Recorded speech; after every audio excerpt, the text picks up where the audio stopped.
വന്നിട്ട് പിന്നെ എന്തോ പറഞ്ഞിട്ട് കാര്യമില്ലല്ലോ.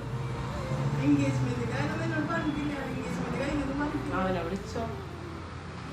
നമ്പർ ബ്ലോക്ക് ചെയ്തിട്ടൊക്കെ വിളിച്ചിട്ടുണ്ടായിരുന്നു രാവിലെ. പക്ഷേ ഇതിനെ പറ്റിട്ട് അവനൊന്നും പറഞ്ഞിട്ടില്ല. ഞങ്ങൾക്കറിയില്ല കേട്ടോ. എൻഗേജ്മെന്റ് കാര്യം ഞാൻ ഇപ്പോഴാണ് അറിയണേ. അതിന് 2 വർഷം ഇനി കല്യാണമാണ്. ഇനിയിപ്പോൾ ഇപ്പൊക്കെ ഓരോരുത്തരെ അന്വേഷിച്ചൊരു കാര്യമല്ലോ. അറിയില്ലല്ലോ. മോളവനെ വിളിച്ചോ? ഞങ്ങൾക്കറിയില്ല. ഞങ്ങൾക്ക് അവളെ ഇഷ്ടം മാത്രമേ അറിയുള്ളൂ. അത് ഞങ്ങൾ മാനിയായിട്ട് നിശ്ചയമൊക്കെ കഴിഞ്ഞ് ആരെ അവന്റെ ഒന്നും പറഞ്ഞിട്ടില്ല. ഞങ്ങൾക്ക് വേറെ ഒരു ഓപ്ഷനൊന്നും ഇല്ല പറയാൻ. എന്റെ ഭാഗത്തൊന്നും ഒന്നുമില്ല. ഞാൻ അവനെ വിളിച്ചവന്റെ നമ്പർ സ്പെഷ്യൽ ഡേ ആണ്.